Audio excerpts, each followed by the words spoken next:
힘만으로 안 되는 것들이 너무나 많으니까 어떤 보이지 않는 존재에 의지하기 위해서 신을 만들고 또 거기에 예배를 드리면서 경배를 하면서 어떤 그 두려움, 뭐 삶의 두려움들을 하나씩 없애버리려고 했죠. 또 그런 종교 때문에 뭐 그림 그리는 것, 또 조각 같은 문화와 예술까지도 이렇게 발전하게 되죠. 두려움이란 굉장히 유익한 어떤 유익하다? 하여튼 유익한 감정 중에 하나죠. 그런 측면에서 봤을 때. 그럼에도 불구하고 그런 두려움이 치명적인 역할을 할 때도 많죠. 그 경우가 어떤 경우냐면 두려움이 우리에게 있는 자유를 억압하기 시작할 때, 그때 치명적인 역할을 하게 됩니다. 오늘 우리는 두려움과 자유의 관계에 대한 이야기를 함께 나누려고 합니다. 오늘 제목이 뭐냐면 두려워할 수 있는 자유입니다. 두려움 없는 자유가 아니라, 두려움으로부터의 자유가 아니라 마음껏 두려워할 수 있는 자유. 두려움은 우리에게 아주 나쁜 역할을 할 때가 있는데, 그것은 바로 우리가 우리 자유를 포기하게 만드는 것이 포기하게 만드는 일입니다. 그게 두려움의 가장 치명적인 일이죠. 에릭 프롬의 자유로부터의 도피라는 책 읽어보셨어요? 그 자유로부터의 도피라는 그 책에서는 사람에게는 두 가지 욕구가 있대요. 하나는 자유에 대한 욕구, 막 자유로워지고 싶은 욕구. 또 하나는 자유를 포기하고 싶어하는 욕구가 있대요. 자유를 만끽하게 되면 사람은 두려움을 느끼게 된대요. 왜냐하면 자유롭다는 게 이렇게 다 열려 있는 상태가 되는 거잖아요. 다 개방된 상태잖아요. 내가 홀홀 단신 서 있는 상태가 되잖아요. 그러니까 무엇으로부터 공격을 받을지 모르는 두려움에 빠진대요. 그래서 사람들은 그 자유를 포기하고 다시 어디론가 갇히고 묶여있는 상태가 되길 원한다고 합니다. 그 대표적인 예로 에릭 프롬이 드는 게 독일 국민들입니다. 그는 이렇게 말하죠. 수백만의 독일 사람들이 그들의 선조가 자유를 위하여 목숨을 버렸던 것 같이 그 열정으로 자유를 포기하고 나치에 자기 자신을 복종시키기 시작했다. 자유를 위해 기존 체제와 싸워서 자유를 얻게 됐잖아요. 근데 그 자유를 맛보니까 자신들을 보호해줄 수 있는 체제가 없었다는 어떤 두려움에 빠지게 된 거예요. 그래서 이 사람들은, 독일 국민들은 자유를 버리고 나치를 선택하고 그들에게 복종하고 말았다라고 말합니다. 이건 대한민국에도 그냥 그대로 우리 사는 세상에 그냥 그대로 다 적용되는 것 중에 하나입니다. 일본에게로부터 독립한 대한민국은 이제 어디에 더 큰 강대국에 스스로 속국과도 같이, 모든 나라들이 다 그렇게 하잖아요. 이게 나쁘다는 게 아니에요. 어떤 말씀을 드리고 싶은 거냐 하면, 막상 자유를 얻었지만 사람들은 두려움 때문에 그 자유를 포기하고 다시 누군가의 노예가 되기를 자처한다라는 말씀을 드리려고 하는 겁니다. 에릭 프롬이 한 이야기고 정말로 멋진 통찰력입니다. 지금의 정치나 교회에서도 그대로 보게 되죠. 지금의 자유를 잃게 될까봐 사람들의 두려움을 자극하죠. 자유민주주의.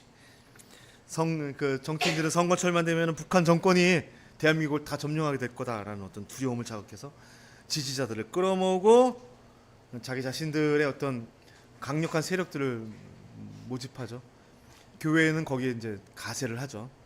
북한이 대한민국을 지배하면 여러분은 마음 놓고 예배당에 나올 수 없습니다라고 말하면 사람들의 공포를 자극하죠. 그렇게 두려움을 자극해서 자기의 세를 모으는 일들이 벌어지죠. 교회에서 이제 그 건물을 짓기 위해서, 교회에서 어떤 큰 건물이나 뭐 학교, 뭐 기타 등등의 사업을 하기 위해서 돈을 긁어 모아야 되잖아요. 그걸 위해 어떤 방법을 쓰죠? 사람들의 두려움을 자극합니다. 세상이 어두워지고 있습니다. 동성애자들이 서울 길거리 한복판에서 저런 퍼레이드를 벌이고 있습니다. 여러분의 자녀들 과연 안전할까요? 우리 아이들에게 하나님을 잘 믿을 수 있는 환경을 만들어주지 않는다면 교회는 무너지고 말 것입니다. 그러니까 돈을 내십시오. 이렇게 돈을 내라는 게 아니에요. 그 돈으로 예배당을 짓고 학교를 짓고 거기에 우리의 이름을 내고 온 땅의 흩어짐을 면해야 됩니다. 이렇게 말을 하죠. 이거 어디서 많이 들어본 대사 아닙니까? 바벨. 창세기 11장에 나오는 이야기. 하나님께서 온 세상을 홍수로 심판을 해버리시죠. 그리고 노아와 노아의 자녀들을 통하여 새로운 약속과 또 새로운 자유를 주세요. 이렇게 말씀하시죠. 땅에 생육하고 번성하라라는 자유를 주십니다. 거기다가 아담에게는 허락되지 않았던 추가적인 자유까지 줘요. 어떤 자유죠? 먹는 것에 대한 자유. 전에는 그 짐승을 먹지 못하게, 육식을 하지 못하게 돼 있었는데 그 다음부터 하나님께서 살아 있어서 움직이는 모든 것을 너희한테 주니까 그것이 너희의 양식이 되어도 좋다라고 말씀하십니다. 다만 핏째로 먹지 말고 익혀서 먹어야 된다라고 이렇게 말씀을 하시죠. 야, 추가적인 자유까지 주어졌어요. 거기다가 약속까지 주세요. 사람들이 그런 홍수 심판이 있은 다음에는 이 하늘이 무너질까봐 두려워서 잘 살지 못할 수 있잖아요. 예? 그러니까 무지개를 하늘에 두시고 그것을 볼 때마다 비가 내리면 사람들이 걱정할 거 아닙니까? 아, 이거 또 그거 아니야? 그쵸? 막 그런 삶이 어렵겠죠? 일기예배를 딱 일기예배가 없을지 모르지만 일기예배를 보면 이러다가 또 다 그런 일이 벌어지는 거 아니야? 그럴까봐 하나님께서는 비가 온 다음에는 항상 무지개를 두시고 그 약속이 뭐냐 하면 다시는 홍수로 이 땅을 그렇게 심판하지 않겠다라는 그 약속의 증거까지 주시죠. 그런 자유와 추가적인 자유와 약속이 허락되었음에도 불구하고 그들이 땅에 가득 차게 되자 이들은 또 다른 두려움에 사로잡히기 시작합니다. 어떻게? 지금까지 해온 모든 것들을 다 날려버릴 일이 생기지는 않을까. 그러자 그들은 그런 두려움으로부터 자기 자신들을 지키기 위해서 하나님의 약속보다 더 확실한 무언가가 필요했죠. 어떤 재해나 어떤 재난에도 무너지지 않을 인간의 나라를 세우려고 합니다. 바벨성을 세우려고 하죠. 이렇게 말하죠. 우리가 벽돌을 만들어 단단하게 굽자. 우리가 우리를 위해 성을 쌓고 하늘까지 닿는 탑을 쌓자. 우리를 위해 이름을 내고 온 지면에 흩어지지 않게 하자. 흩어지지 않게 하자. 그들이 두려워하는 게 뭐죠? 지면에 흩어지는 것. 전과 같이. 그런데 그런 하나님의 계획은, 인간의 계획은 수포로 돌아가죠. 하나님께서 그들의 언어를 혼잡하게 하시고 온 지면에 흩어지게 하십니다. 하나님께서 허락하신 자유를 포기하고 두려움을 극복하기 위해서 스스로 하나님의 약속보다 더 분명한 무언가를 세우려고 했던 인간의 첫 번째 시도가 그렇게 실패하고 맙니다. 그것을 짓기 위해서 그들이 얼마나 많은 노력들을 세웠을까를 한번 생각해 보세요. 그 두려움을 극복하기 위해서. 자유는 우리한테 행복감을 가져다 줍니다. 왜냐하면 우리를 막거나 방해하는 것이 아무것도 없기 때문입니다. 그러나 그런 자유는 동시에 두려움도 불러옵니다. 우리를 막거나 방해하는 것이 없다는 것은 우리를 보호하고 지킬 것이 없다는 것과 똑같은 의미가 되기 때문입니다. 그래서 인간은 자신들이 얻은 자유로 자기 자신을 지킬 수 있는 무언가를 자꾸 만들어내고 세우려고 합니다. 정치 경제적으로 성벽을 세우고 체제를 만들고 그런 체제를 지키고 움직일 수 있는 시스템을 만들죠. 민주주의, 의회 민주주의, 대통령제, 기타 등등 여러 가지가 만듭니다. 왕을 세우고 대통령을 뽑고 무기를 만들고 군대를 만듭니다. 개인적으로는 어때요? 개인적인 삶에 있어서는 우리 역시 우리 자신들의 자유를 가지고 있지만 그 자유를 가지고 어떤 일을 하죠? 무슨 일이 닥칠지 모른다라는, 어떤 일이 생길지 모른다라는 그 두려움에 휩싸여서 우리는 우리를 지켜줄 수 있는 그 무언가를 자꾸 만들려고 하죠. 멋진 집에 살고 좋은 자동차를 사고 또 건강을 위해서 무언가를 하면서 그러면서 늘 두려움에 사로잡혀 있죠. 이것이 혹시 통하지 않으면 어떻게 하나, 만약의 때를 준비하기 위해서. 문제는요, 그렇게 두려움을 극복하고 그 두려움을 없애버리기 위해서 또 나를 지키기 위해서 나의 자유로 만들고 세웠던 그 모든 것에 우리들이 그냥 갇혀버리는 거예요. 자유를 갈망하는 사람들, 또 그 사람들은 그들이 세운 정치나 성벽이나 이념에 갇혀버린 노예가 되어버립니다. 맞죠? 이념 때문에 사람을 죽이잖아요. 네가 무슨 주의자라는 것 때문에 얼마나 많은 사람을 서로 죽여왔어요. 성벽을 세웠어요. 성벽을 세우면 적을 막기 위해 성벽을 세웠는데 그게 막상 생각해 보면 적을 막기 위해 성벽을 세운 게 아니라 내가 그 성벽에 갇힌 거죠. 예. 아시겠죠? 이게 진짜 무시무시한 거예요. 예. 그리고 나를 위해서, 만약의 때를 위해서 모아두는 재산을 모으려고 하고 나의 어떤 그 실력을 키우려고 하고 학위를 만들려고 학위를 얻으려고 하는 그 모든 것들, 그 모든 것 좋아요. 그런데 문제는 거기에 어떻게 돼요? 그냥 갇혀버려요. 집을 사고 주식을 사고 뭘 사는 것에 그냥 거기에 그냥 완전히 매몰이 되는 것이 가장 큰 문제 중에 하나죠. 오늘 우리들의 세대의 모습 중에 하나입니다. 자유를 갈망했지만 또 그 자유를 위해 살아가려고 하지만 막상 그 자유를 위해서 그 자유로 나를 보호하기 위해서 만들어낸 그 모든 것에 스스로 갇혀버리는 그 모습. 교회는 어떻죠? 똑같죠. 지금의 교회는 믿음을 지키고 신앙을 지키겠다고 세웠던 그 모든 것들에 그냥 갇혀버렸습니다. 건물에 갇혔고 교회에 갇혔고 교리에 갇혔고 예배당에 갇혀있고, 맞죠? 목사에 갇혀있고 유명한 목사한테 갇혀있죠. 그리고 하나님이 말씀하지도 않은 것들에 갇혀있고 하나님이 약속하지 않은 것들에 갇혀있습니다. 우리들이 교회에서 가르쳐지고 교회에서 전파되는 그 말씀 중에 성경이 말하지 않은 것들이 얼마나 많은지 아세요? 예. 퍼센티지로 따져보면 한 60%가 넘는 것 같아요. 60%가 넘는 것 같아요. 그런 체제와 시스템의 노예가 되었음에도 불구하고 그들은 여전히 자유를 갈망하고 스스로 자유롭다고 생각합니다. 그러나 그 갇혀있는 곳으로부터 나오지 못합니다. 뛰쳐나오지 못합니다. 왜? 그 자유를 얻게 되면 두려움을 경험해야 되기 때문에.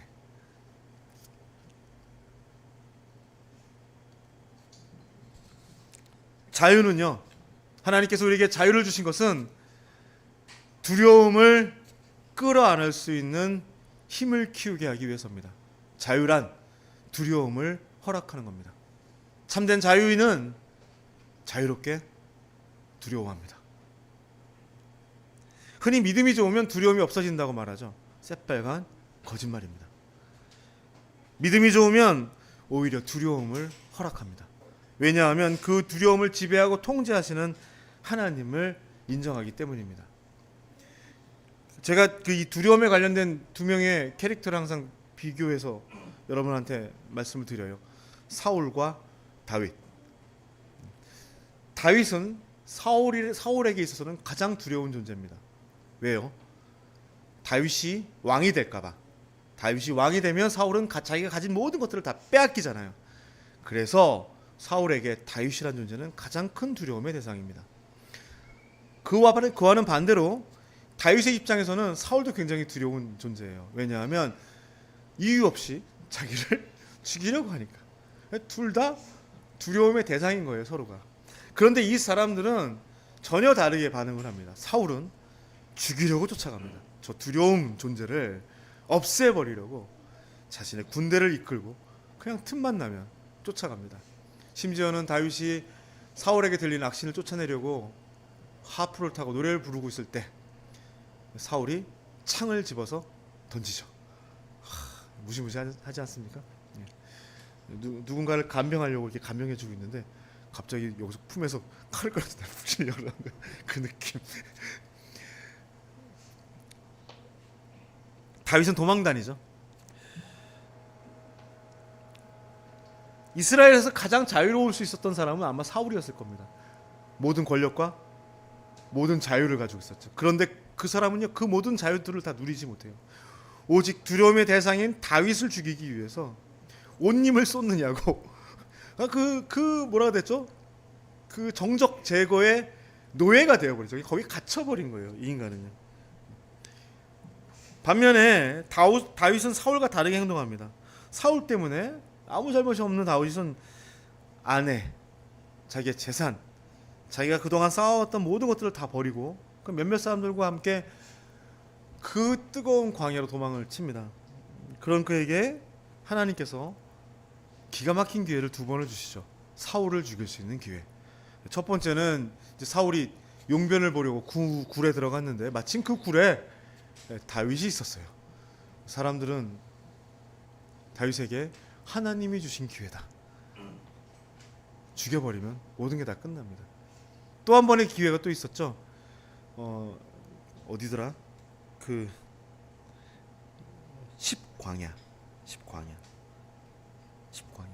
십광야에 다윗을 잡으러 사울이 갔을 때 저녁 때쯤에 그 사울의 진영에 있던 모든 병사들이 다 잠을 자게 됩니다.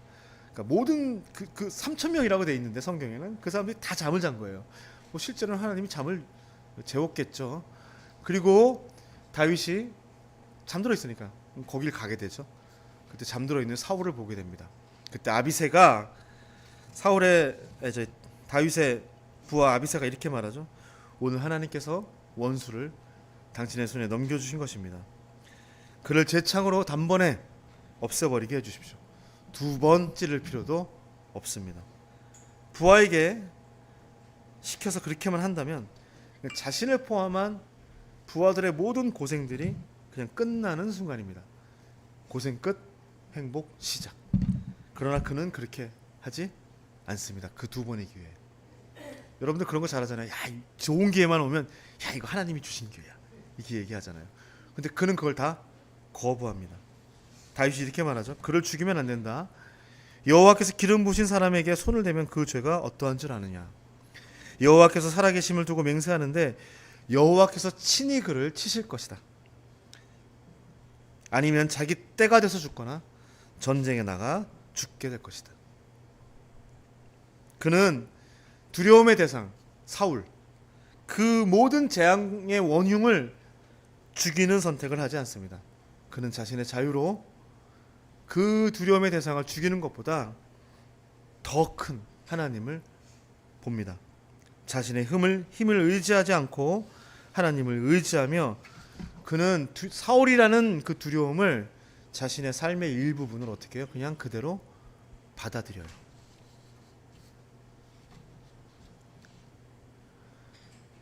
제가 드리고 싶은 말씀이 그 말씀입니다. 진정한 자유를 누리기 원하신다면, 여러분이 진정한 자유인이라면 두려움을 삶의 당연한 일부분으로 받아들이십시오. 그 두려움을 제거하려고 하는 바로 그 순간부터 여러분은 절대로 자유로울 수 없게 됩니다. 다윗이 가장 자유로웠던 사람이었던 그 자리는 광야였습니다. 왕궁에 들어갔을 때 다윗을 우리는 굉장히 멋지다라고 생각할지 모르지만 절대로 그렇지 않습니다. 왕궁에서 그가 무슨 짓을 했죠? 남의 여자를 뺏었죠. 걔가 한 게 뭐가 있어요 도대체? 그 남의 여자를 뺏어서 낳은 자식이 누구죠? 솔로몬이죠. 솔로몬이 나라를 어떻게 만들었어요? 완전히 끝내버렸죠. 끝장냈죠. 예, 아주 솔로몬 해버렸죠. 그래서 이름이 솔로몬인가 봐요. 그렇게 언제나 그는 두려움 속에 살아야 됐지만 그는 하나님 안에서 가장 자유로운 사람이었습니다. 그를 보호해줄 성벽이나 군사도 없었지만 그에게는 하나님이 있었습니다. 하나님이 그의 산성이고 방패이고 성벽이며 상급이었기 때문입니다. 그래서 다윗은 그 어떤 두려움도 허락할 수 있었습니다. 두려움이 그를 어떻게 하지 못한다는 것을 잘 알고 있기 때문입니다. 자유에는 두려움이 찾아옵니다. 자유로운 사람은 두려워할 수 있는 자유를 허락하는 사람들입니다. 자유로운 사람은 두려움 때문에 무엇인가에 갇혀있거나 묶여있지 않습니다. 오히려 자신의 자유로 그 두려움을 만드시고 지배하시는 하나님을 보는 현명한 선택을 합니다. 하나님을 의지하는 자유로운 사람은 두렵지만 자신이 해보지 않았고 못했던 일도 할 수 있습니다. 왜? 그 두려움을 허락하면 하는 가운데 하나님께서 함께 하실 것임을 알고 있기 때문에 자유로운 사람은 두려움을 허락합니다. 제가 그 일하는 거기는 보면은 다 서로 아는 사람들이 많아요. 네, 제 주변에 있는 분들도 거기 오게 된 이유들을 보면 친구가 불러서 뭐 친구 소개로. 저는 거기서 아는 사람을 단 한 번도 본 적이 없어요. 전혀 제가 사는 세상과는 전혀, 제가 지난날 살았던 세상과는 전혀 다른 세상이죠. 저한테 어떻게 거기를 왔냐 누가 물어봐요. 누구 소개로 왔냐 이렇게 물어봐요. 그래서 제가 이렇게 말하죠. 저는 근데 당근마켓에서 보고 알바 구하는 거 보고 갔다. 그러면 사람들이 다 봉쳐해요. 저를 그쪽으로 인도한 거는 두려움이라고 생각합니다. 어떤 두려움? 굶어 죽을까봐, 굶어 죽을지도 모른다라는 두려움. 그 두려움이 어떤 두려움보다 더 컸냐 하면 전혀 해보지 않은 일을 해야 된다는 두려움보다 더 컸어요. 그래서 그 두려움이 저를 글로 몰아냈죠. 다시 말하면 그럼에도 불구하고 내가 그 두려움을 허락하고 갈 수 있었던 이유, 제 삶에 이런 경우가 한두 번이 아니었어요. 굉장히 많았죠. 그렇죠? 수차례 한 10번 20번도 넘게 있을 거예요. 전혀 해보지 않았던 것들을 경험해야 된다는 그 두려움을 넘어서는 두려움 때문에 이렇게 등밀듯이 가는 그런 것들.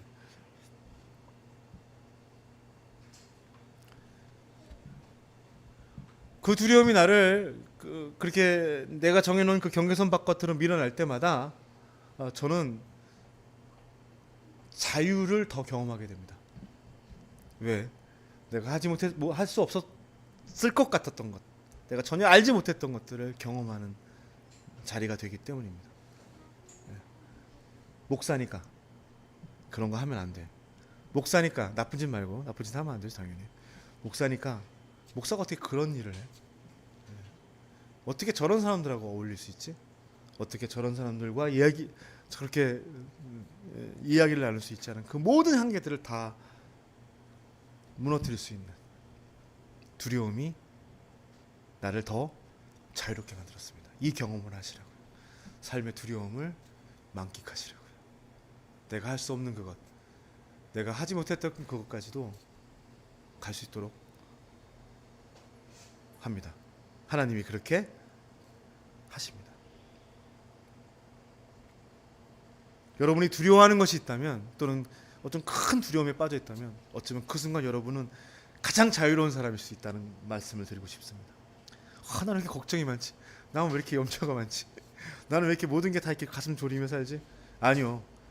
여러분의 무슨 심리적인 문제나 또 마음의 문제 그런 것도 있겠지만, 어쩌면 여러분이 가장 자유로운 상태이기 때문에 그럴 수 있고, 여러분이 가장 자유로울 수 있는 자리이기도 하고, 더 많은 자유를 경험할 수 있는 자리이기도 합니다. 두려움 없이 그 두려움을 맞이한다면 여러분은 진짜 깃털과도 같은 자유로움을 경험하게 될 겁니다. 가진 것이 없어서 두렵지만 그것이 불행한 것이 아니라 잃어버릴 것이 없는 자유를 경험할 수 있는 순간입니다. 보장된 것이 없어서 두렵지만 내게 가진 것이 없기 때문에 내가 거기 묶여있지 않아도 되는 엄청난 자유를 경험할 수 있는 순간입니다. 여러분의 자유로, 그 순간, 두려움이 찾아오는 바로 그 순간, 하나님께서 여러분에게 허락하신 그 자유로 하나님을 더욱 의지하고 하나님을 바라보는 선택을 하십시오. 바울은 그런 자유를 누리는 교회에게 이렇게 말해서, 아무것도 염려하지 말고 오직 모든 일에 기도와 간구로 여러분이 구할 것을 하나님께 감사함으로 아뢰십시오. 그러면 모든 생각과 또 지각에 뛰어나신 하나님의 평강이 그리스도 예수 안에서 여러분의 마음과 생각을 지켜주실 것입니다. 바로 그 이야기를 하고 있는 것입니다. 새로운 교회는 자유로운 사람들의 모임입니다. 기존의 교회가 갖추고 있는 눈에 보이는 어떤 것들이 아무것도 없습니다. 그래서 두렵죠. 이상한 교회가 될 수도 있겠고. 하지만 그 두려움만큼 우리는 자유롭습니다. 맞죠? 잃어버릴 것이 하나도 없고 묶여있는 것이 하나도 없기 때문입니다. 여러분이 협의하셔서 다음 주부터 안 모이겠다, 그럼 안 모이는 거예요. 아시겠죠? 여러분이 협의하셔서 우리는 이제 뿔뿔이 흩어져서 저쪽 딴 데 다 가겠다, 그럼 그렇게 하는 거예요. 갑자기 그러니까 또 두려워지네. 이게 엄청난 두려움이 찾아와요. 그러니까 이게 없으면 없는 거예요. 다시 말하면 목사로서 제가 여기에 이제 그 목사로서 갖게 되는 두려움은 이게 하나도 없으니까 뭐 내일 당장 아무도 안 나와 버리는 거예요. 맞죠? 무슨 교인 명부가 있어요? 아니면 여러분 여기 들어올 때 뭐 새신자 카드 이런 거 썼어요? 안 썼잖아요. 예. 또 무슨 눈에 보이는 어떤 그런 뭐 건물도 없으니까 차라리 교회라고 주장할 수 있는 기성교회가 말하는 교회라고 주장할 수 있는 그런 것들이 아무것도 없잖아요. 그런데 반면에 그만큼 우리는 자유롭습니다. 그 두려움만큼. 아무것도 나를 보호해줄 수 없고 아무것도 나를 지켜줄 수 없고 우리가 교회라는 증거를 눈에 보이는 증거를 갖지 못한 것만큼 우리는 자유로워요. 잃어버릴 것이 하나도 없고 묶여있는 것이 하나도 없습니다. 이 자리가 모이는 자리가 싫으면 당장 전화해서 다음 주부터 우리 여기서 모이지 않겠다. 다른 자리에서 모이겠다라고 얘기를 하면 됩니다. 오늘 모이지 않으면 또 내일 모이겠다고 얘기해도 되고 이런 방식 저런 방식으로 우리들은 좀 가장 자유로운 상태에 있습니다. 두렵지만 우리의 두려움보다 더욱 크신 그 두려움을 통제하시고 지배하시는 하나님이 함께 하십니다. 아무것도 없는 대신에 하나님만을 바라보기로 선택했고 그 어떤 것도 하지 않는 대신에 하나님만을 의지할 수 있습니다. 주님이 이루시고 만드시고 하실 것입니다. 두려워하십시오. 마음껏. 두려움이 있는 그 자체를 너무나 이상하다고 생각하지 마십시오. 오히려 그 두려움을 통해 여러분의 어떤 껍데기를 깨고 여러분을 더욱더 자유롭게 하실 하나님을 바라다 보십시오. 그것이 하나님의 약속입니다. 모든 생각에 뛰어나신 예수 그리스도의 평강이 너희의 마음과 모든 것을 지켜 주실 것이다. 이 약속으로 함께 모이고 더욱 모이고 세워져 가는 저와 여러분 되기를 간절히 축원합니다. 함께 기도하겠습니다. 삶이란 두려움입니다. 언제 쓰러질지, 또 언제 넘어질지, 언제 모든 것을 다 잃어버릴지. 그러나 그 두려움 가운데 우리를 돌보시고 또 인도하시는 하나님이 있음을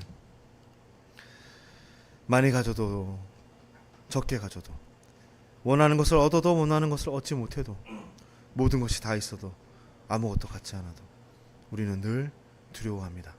믿음으로 그 두려움을 허락하신 하나님을 바라보며 그 두려움을 마음껏 경험하며 그 두려움이 나를 인도할 더 넓고 더 큰 세상을 바라다보며 자유로운 사람으로 살아가게 하여 주옵소서. 두려움을 없애기 위해서 두려워하지 않기 위해서 무언가를 세우고 만드는 일에 묶여있는 그 어리석은 짓을 하지 아니하고 두려움에 쫓겨 두려움에 등 떠밀리고 그 두려움 때문에 떨고 있는 나 자신을 발견하며 그 두려움이 나를 밀고 끌고 나갈 더 큰 세상을 바라다보며 바로 거기서 나를 기다리고 있는 하나님을 만나는 우리가 되게 하여 주시옵소서. 이제는 우리 주 예수 그리스도의 은혜와 하나님 아버지의 무한한 사랑과 성령님의 충만하심이 자유로 하나님이 허락하실 그 두려움을 마음껏 경험하며 더 큰 자유를 누리길 원하는 새로운 교회 모든 형제 자매들 가운데 영원토록 함께하기를 간절히 축원하옵나이다. 아멘.